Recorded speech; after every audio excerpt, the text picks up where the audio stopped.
welcome back to the Conspiracy Couple podcast. I'm Marisa. And I'm Ethan. And today we have another very interesting topic to discuss with you guys. But before we get started, I'm going to turn it over to Ethan. Follow us on Instagram at Conspiracy Couple, TikTok, Conspiracy Couple Podcast, and if you are not already, follow us on YouTube, or subscribe, I guess it's what it's called here. Yeah. Conspiracy Couple Podcast. Turn on post notifications. If you're watching this video and you like it, give us a like and leave a comment letting us know what you think, or leaving future topic ideas in the comments as well. And if you're not listening on YouTube, but are listening on a streaming platform, audio streaming platform, I should say, go ahead and leave us a review. If you're on Apple, write a review and leave us a 5-star rating. Please, 5 stars only. Even if you hate us. I don't know. And on Spotify, leave us a 5. I think they do stars as well. Rating on there. Okay. Well, we want to first of all thank you guys for being patient because this episode has been a little while coming. We had a tiny hiatus. And we were originally planning on not posting something on Thanksgiving weekend, but then we became infected with the COVID, or the COVID, as my grandfather calls it, and so I have started calling it the COVID. So, the point being, we got sick. And we both still sound kind of... Well, Ethan sounds better than me. Yeah. Like, I definitely still sound kind of nasally. We're recovering, but we're doing better. We're recovering, yes. So we're recording a podcast. Also, if the flow of this seems a little illogical, I tried to fix it up, but I did most of my research while I was recovering, and... and sometimes when I was editing, I was like... So you have foggy sick brain. Yeah, sometimes when I was editing, I was like, what is that? Anyways, so bear with us. It's an interesting topic, but sometimes I might be like, huh? Like reading my own work. So we're gonna go into it. So, Ethan, anything before I get into it? No. Okay.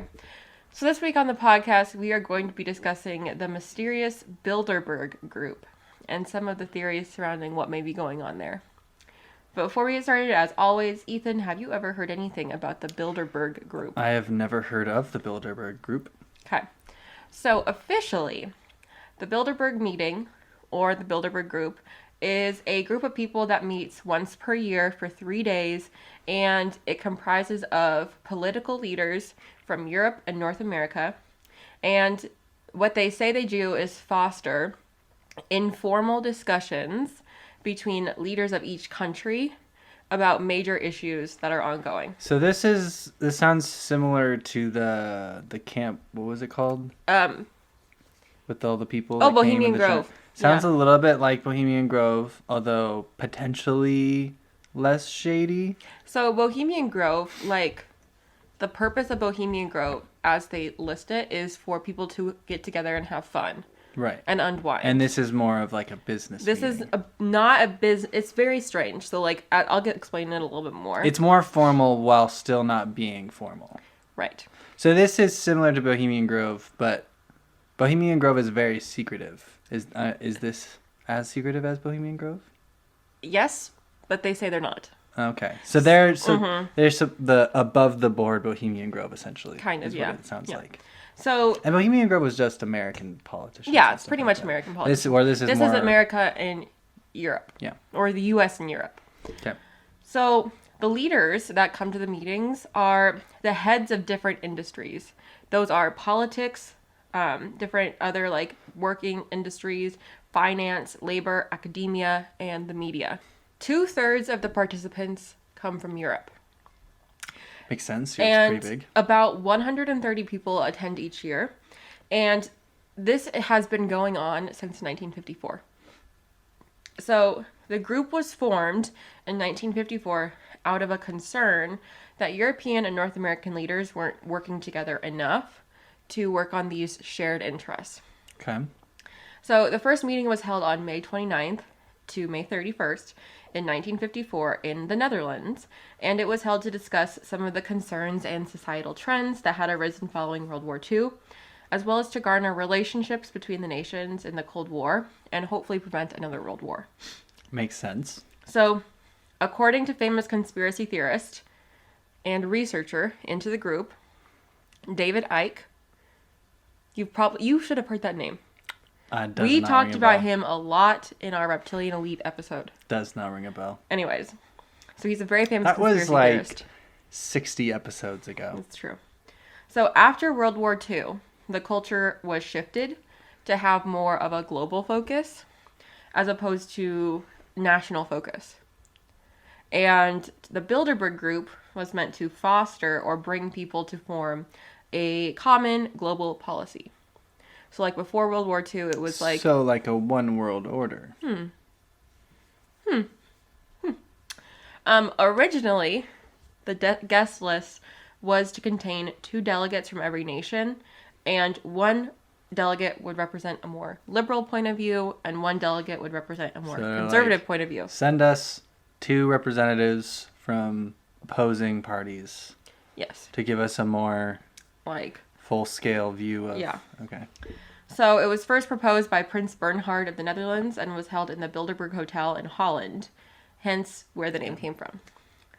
So, however, the meetings have been held in different locations in every year since then. But they're still called the Bilderberg meetings? Yes. So the meetings are very secretive. So they have a website. Oh. And no, but like they have a website, and then what I was saying, like they are secretive, but they say they're not. Right. Yeah. So, a quote. I got a lot of information from their website. A quote from their website says, "The meetings are held under Chatham House rule, which states that participants are free to use the information received, but neither the identity nor the affiliation of the speakers, nor any of the participants may be revealed. Thanks to the private nature of the meeting, the participants take part as individuals rather than in any official capacity, and hence are not bound by the conventions of their office or by pre-agreed positions." So, the meetings are so secret that there are no meeting notes, no minutes, no meeting minutes taken during the meetings. The only people who are allowed to come are those who are on the guest list. So, for example, someone could come, but they couldn't bring their security guards. Or they couldn't bring, like, their spouse or their secretary. Like, it's if your name is on the list, you can come. No one else can come with you. And they say that the meetings are secretive because it helps foster a sense of enhanced openness with participants in the meeting. So, officially, there are no political decisions made. Right. No bills voted upon or proposed. And it is simply a place to listen and share ideas as a group. I mean, sure. Sure. So basically, what they're trying to say is, they just get together and chat about these issues. But supposedly, they don't do anything about it, even though they are powerful and well-connected enough to do something. Right. So basically, like, we're supposed to believe that every year, they just get together for a little chit-chat, a little hangout, a little gossip sesh, but that there are no effects that spill out into the real world as a result. That somehow nothing spills out into policy or law or industry based on their discussions. They really just get together, talk, and then that's it. And then they come back the next year and do it again. Okay. So it's like, okay, so no laws are proposed at the what meeting. Would be the point of it? Well, I mean, I'm not saying no new laws are proposed out, but like saying like, oh, they like nothing is to come out of it. Then why are you going? What's the point? I think the idea, so they say that they discuss issues that pertain to both Europe and North America through the lens that since we live in such a globalized society, any issue that would affect Europe or North America would affect the other. I mean, it's true. Yes. But I think that they're saying like, well, nothing that we do here becomes law. But how can it not? Not directly, maybe, but... Right. Yeah. So topics they talk about, they also share the topics, like they post, these are the things we're talking about. Topics include trade, industry, jobs, technology, monetary policy, and ecological issues. Specifically, some of the things they've discussed over the years include nuclear warfare, communism, and cybersecurity. So they say, these are the things we're talking about. And they publish that. You can also go onto their official website and see a list of all the participants for the meeting. Yes. which is very illuminating. Yeah. I looked at the list for 2022 and I was like, I know some of these people. Who? Let me pull up the list. I just like remember Stacey Abrams went. She's a politician in Georgia. I don't he didn't go that last year, but Jared Kushner went one year. Let me see. I'm just gonna list all the American participants. So we have the Deputy Secretary for the Department of the Treasury. We have a couple of CEOs of different businesses. We have someone for the Atlantic. We have the director for the Office of the Secretary of Defense. We have the CEO of Pfizer. We have the director of the CIA. Mm-hmm. Some big names. Yeah. That's okay. See. I think we're good. There's a lot of people. I think we're good then. Yeah, we have a lot of different, but there's a lot of very powerful people. So that's the list of people who came to 2022's, and in 2022 it happened in June. Mm-hmm. And it happened in Washington, D.C. Oh. So some of the people who attend are not on the official list of participants and apparently just show up on the day of the meeting. So they're like supposed to be on the list, but they're not on the list. So the meetings are So is there a second list? Mm-mm. A secret list? Mm-mm. How would you know? Because I saw a video that someone posted that said there are some people who just will attend on the day of, but they're not on the official list. Right, so that's what I'm saying. Is how do you because they watch them come in. Right, I know. But if they're allowed to attend and they're not on the list, Well, then there that's must what be I'm a saying. secret list. That's what I said. Okay. So there's a secret list. There must be. You were like, no, there's not a secret list. I'm like, how would you know there's not a secret list? It's a secret. I mean, there's got to be. Anyways. It's a secret. How would you know? I don't. Exactly. That's the point I was making. Okay. So the meetings are funded by private subscriptions and in the past have been sponsored by various companies or organizations. Private subscriptions? Mm-hmm. Like people sponsor it. Interesting. So a lot of that officially comes from the website we just talked about. So what are some of the theories surrounding these secretive meetings? Well, the main theory that you kind of hit on is that people believe the members of this group are actually trying to enact the New World Order. And if we look at their website, like if we just look at the website and the language and verbiage they use on the website, they use words such as globalized and discuss how issues that would affect the United States would also affect European nations, which does kind of sound like the governments are much more interconnected than we are led to believe. Well, I mean, foreign policies is like a big deal in politics because it is just a fact that the actions and decisions that one country makes will affect others. Mm-hmm. Like, no decision you make is not going to have ripple effects into other countries or continents. Like, that is just a fact. True. But at the same time, what is the goal? Is the goal that, okay, right, what our decisions that we make to protect American interests might have a ripple effect into Europe? Right. Or is the goal, we want to make sure that American interests are not just, I'm interested in protecting the country and citizens of America, but more so I want to create this globalized mindset. Right. Which is, not necessarily bad. What do you mean? To be keeping your mind on, like, not just the interests of your own country, but, like, the world outside of it. Oh, yeah. I mean, that is one thing, but the question is... No, but, and then it all comes down to, like, the motivation behind that. Is the reason you're doing that because you are trying to rule the entire world, or is it because you actually care about other countries and stuff like that?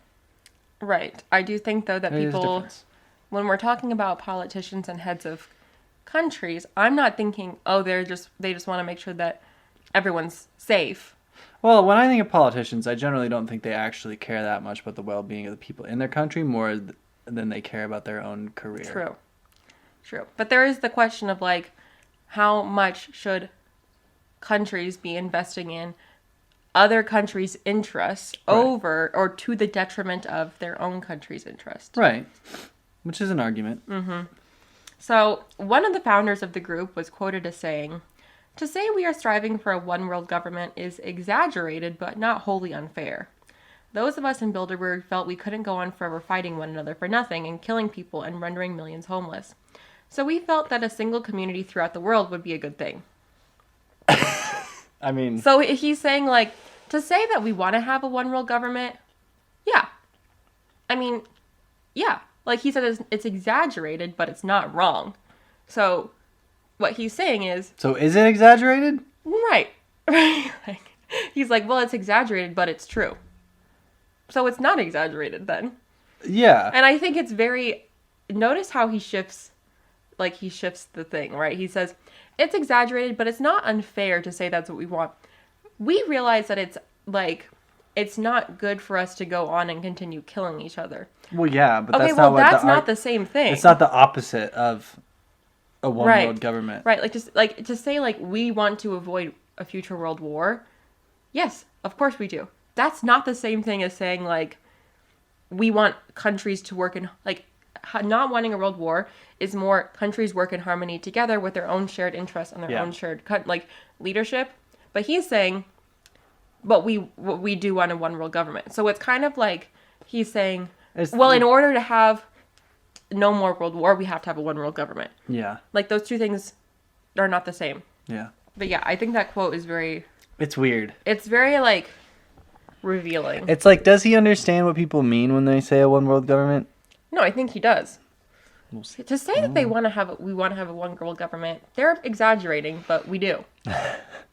It kind of sounds like he's like, I mean, we want one, but we can't do it. We want one, but I can't tell you that we do. No, it doesn't sound like that because he's saying that they do. But what he's saying is like my interpretation of that is basically like, yeah, we'd love to have a one world government, but it's not possible because everybody wants power.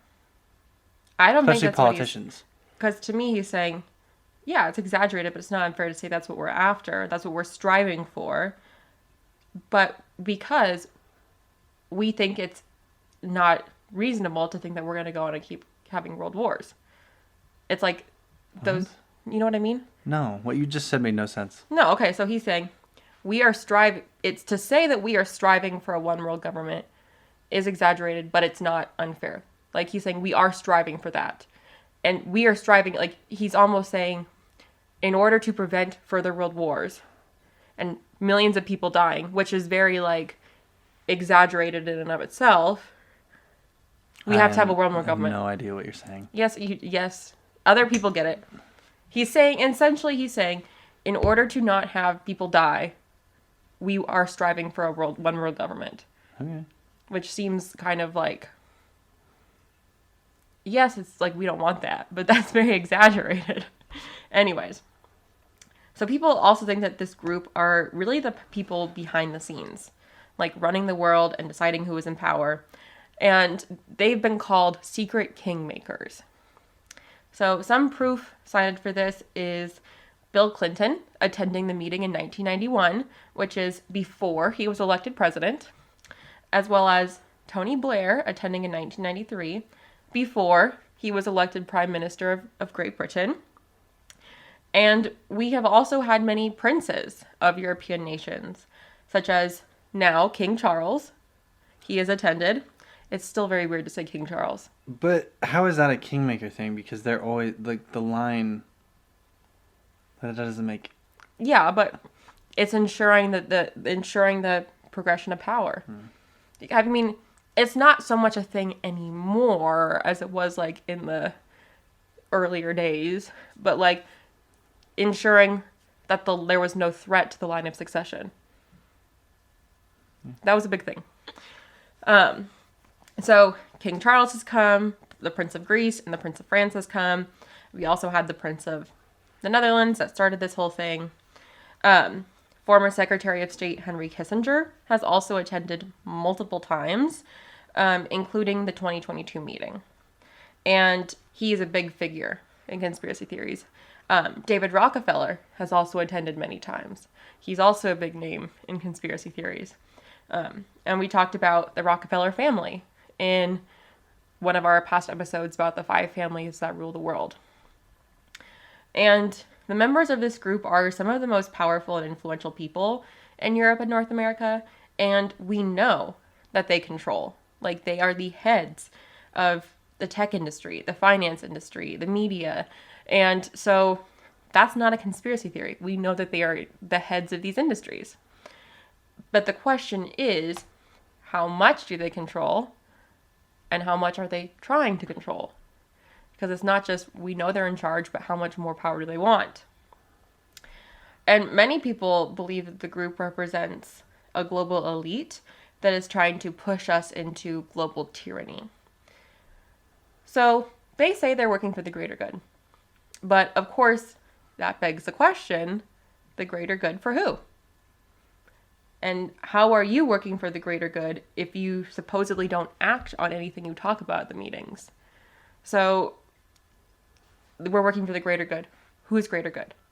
Right? Because the greater good of the world's elite, or those who want to impose a new world order, is not the same as what I or any other random citizen in America or any European country might say is the greater good for citizens. Right? Like, there's this, like, there's a difference between, oh, the greater good for someone who is in power is different than the greater good for someone who just lives normally, right? Maybe. Yeah. So, another question, if this is all for the greater good, why can't the population know about it? If these are things that they're supposedly saying are going to help us, why don't they tell us? Is it because they think we're dumb? We won't understand these conversations? Like, we understand cybersecurity. We understand, all of these things that they talk about because we live those things. Or is it because they actually aren't for our greater good and they don't want us to know what they're talking about? Some good points, huh? That's it. Of course, there's also the question as to whether there's some connection to the Illuminati, as the New World Order and the Illuminati are quite often linked Basically together. The same thing. Yeah, like, they're pretty synonymous. I mean, if the Illuminati existed, these would be the people who'd be part of it. Yeah. Like, it's true. There's just no question about it. Like, if there is the Illuminati, it's these people. Do you think there's the Illuminati? We already talked about it. I know, I forgot what your opinion was. No. Oh. I was like, I forgot. But yeah, no, if the Illuminati exists, it's the Bilderberg Group. Like, hands down. Bilderberg. So, again, what exactly are they talking about? So, they publish a list of what they say they are discussing, with topics ranging from the ethics of artificial intelligence. Good question. The future of capitalism. They talk about China, Russia, and they talk about social media. However, since they are so highly secretive, and since they don't have any actual proof to back up that these are the things they're talking about, of course, there are some questions about what the actual content of the meetings are. And they operate under what happens at the meeting stays at the meeting. And so the people don't go home and leave and then tell their spouses about it. They're not like, oh, hey, guess we talked about the Bilderberg Group this week. Like, what happens in the meeting stays at the meeting. So this is something that I came upon during my research, and this has been really interesting to me, so you'll have to let me know what you think. So another interesting thing that happened after one of their meetings was the energy crisis of the 1970s. And in the 1970s, gas prices skyrocketed, and Americans and Europeans struggled to have access to oil and gasoline after an embargo was placed on gas that came from Middle Eastern countries over American support of Israel following World War II. So there's a lot of political history about the establishment of Israel following World War II, which we won't go into here because it's a lot. But just know that there has been some contention growing since around 1948, which resulted in this embargo placed in 1973. So around this time, there was a growing concern among Americans that there was too much dependence on foreign sources of gasoline, and that could be problematic, and that America needed to increase our own oil production to avoid an emergency and to be able to be more self-sufficient in the case that something like this happened. Now, if that does not sound extremely timely. I don't know. I don't know what to say. So, there's this concern among the masses that, hey, we in America need to produce our own oil. We can't just be relying on other people to send it to us, because what if something happens? We don't have good relations with these countries. We're not going to have any oil. We can't go to work. We can't heat our houses, anything like that. So, this was a fiasco, this energy crisis, with gas prices jumping from $3 to $12 per barrel. Barrel? Yeah, like when they would sell it to the gas stations. Oh. And homeowners were instructed to conserve gas in whatever way they could to combat severe shortages. Gas stations were closed on Sundays, so you couldn't get gas on Sundays. People were told not to heat their homes more than was necessary. It was a fiasco. Why does limiting when you can get gas, like saying you can't get gas on Sundays, how does that help conserve gas? I'm not 100% sure. It just makes it busier on the other days. It's true. It's true. But it was very problematic. So this primarily affected America, but of course there were ripple effects all throughout Europe. So this, of course, leads to changes in policy in Washington, D.C. regarding environmentalism and our relationship to fossil fuels in America, and the impact stretched throughout the whole decade of the 70s. Now, guess what was apparently a topic of conversation during the Bilderberg Group meeting the year before? Gas. Yes, fossil fuels and the concerns over an oil crisis. So, when asked about this, at the Bilderberg press conference in 1974, apparently they do a press conference. So I feel like it's kind of like you're overcompensating. Right. To try and be like, we're not secretive. We're going to do everything to show you how we're not secretive, except for tell you what we talk about. Right. Like, we're not secretive. We do press conferences. We tell you who's going to be there. We tell you what we're talking about. But we're not going to actually tell you. We're not going to just tell you I'm not going to show you the discussion or any notes or anything like that. But we're not secretive because we have a press conference. Right. Okay. So they asked the founder about this, Prince Bernhard. And he actually started laughing when they asked him. Now, a global oil crisis was something that he was laughing about. And he said that they were basically little prophets for predicting the energy crisis, but said that it had come much faster than any of them had anticipated. So when I tell you how mad I got watching this video and how mad I am right now, even talking about it, they asked him, there's a global oil crisis and people can't afford to heat their homes and can't afford to get gas and drive their car to work. He laughs. Oh, well, we were like little prophets. So he's like, look at us. We were right. Yeah, I was right. We predicted this was going to happen. We just didn't think that we were going to be right so fast. So many people think that this crisis was somehow created by the Bilderberg Group members to further their own agenda in regards to fossil fuels and energy. So maybe they weren't prophets who predicted the crisis. Maybe they were the engineers behind the crisis. Easy to predict when you're the one doing it. Right. It's easy to be right when you do it. You're going to get slapped in the face. Wah.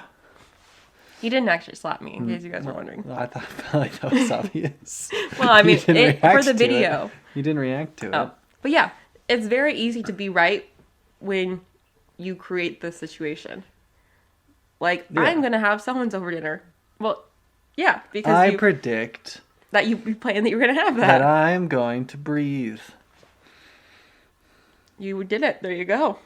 I'm a prophet. Yeah, so that's the question is, did they predict it?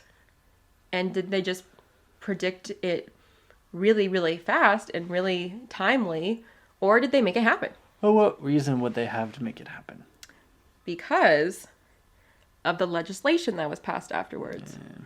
So the idea is they engineered an oil crisis to then pass this legislation, which is legislation they wanted all along, but until there was a crisis, no one would get behind it. That's a lot of mental gymnastics you gotta do to get there. No, I don't think it is. This is what we want. This is how we're going to get there. And they did it, and it got there. And so there was a bunch of stuff that was passed after this, and because of this oil crisis, it wasn't passed because of what the group initially wanted, but because of the response to the crisis. Also, a lot of this dealing with this oil crisis was presided over and orchestrated by Henry Kissinger, who we know is usually in attendance at these meetings. Now, people say, well, he wasn't at the meeting the year before this happened. He didn't go to this one. But if we think that this was orchestrated by the group members, why would we think that it would just take 1 year to orchestrate it? Like, this big of a oil thing was planned in 1 3-day meeting. Like, don't you think that planning and orchestrating this would take more time? Also, who's to say they didn't just pick up the phone and call him? Like, just because he wasn't there doesn't mean he wasn't there. Like... Or he could have been on the secret list. Right, he could have been on the secret list. So who's to say that either A, he wasn't on the secret list and he wasn't there anyways, or B, they didn't just call him. They're like, hey, what happens in the Bilderberg meeting stays in the Bilderberg meeting. Okay, well, that's what they're telling us. Maybe that's not true. Maybe they were like, hey, man, we're going to put you on speaker while we plan this. Because it would be a lot easier to throw off suspicion if he wasn't there. Right? And just because they say, oh, we only meet once a year, we only get together once a year, why would we believe them? Like, why would we believe them? Why wouldn't they talk on the phone or do other off-the-record meetings that are still under the group but are not? Are there other theories for this? Well, this is the main theory, that they're trying to impose a New World Order. Okay. And then they also think that they have the goal of depopulating the world. Like, or controlling people's minds through the media. I mean, they're in control of the media, so I wouldn't be surprised. They are the media. They are the media. Period. That's right, Ethan. So, of course, the Bilderberg Group has come forward and said, yes, absolutely, all these theories are correct. Good. No, they have come forward and denied any of the claims, any of the concerns that people have raised about the possibility of the New World Order. There's only one way to do that, and then some people still wouldn't believe, is just to take notes of a meeting and release the notes. Yeah, it's the only way to do the it. meeting minutes and post them. But then people would be like, oh, those are faked, obviously. They took out all the stuff. Yeah. But truly, that is the only way. The only way is to videotape the whole thing. That is true. Like, that's the only way, but they're not I'm going to sure do conspiracy theorists would find a way to not believe it, though. I mean, I don't This trust is these the year people. they didn't do it, because they knew they were on I don't camera. trust these people. But anyways, so, of course, they're saying, like, no, that's not true. Like, they're not going to be like, you're right. Like, Right, yeah. we're the Why would they- we're the New World Order. Why would they do that? Right. And they're just saying it's just social media conspiracy theories running rampant. But, of course, they're going to say that. And for a long time, they actually denied that the group was even happening. What? So it's like, they can't say, like, how are we supposed to trust them when for a long time we can see them going to the hotel? Yeah. And they're like, no, we're not doing anything. The meeting's not happening. What are you talking about? We're all just on holiday. We all went to the same hotel It's in a the Netherlands coincidence. together at the same time. For multiple years in a row. Isn't that something? Isn't that something? Yeah. So, like, they are denying that it even happened. And they're like, okay, yeah, so it's happening. But trust us that we are talking about what we say we're talking about. I'm like, why would I listen to you? You know that TikTok sound? Yes, I know that TikTok sound. And of course, that just makes everything look worse. So, Ethan, this was a short episode. As we wrap up, what do you think? Yeah. Can you elaborate on that? Who knows? Well, I need your thoughts. Those are my thoughts. I don't really have any thoughts. Okay, you gotta give me more, babe. You gotta give me more. I have no thoughts. I mean, sure, maybe, but also maybe not. Maybe not what? Maybe they're the New World Order, maybe not. Maybe they're just getting together Going to a water park. Going to a water park? I don't know.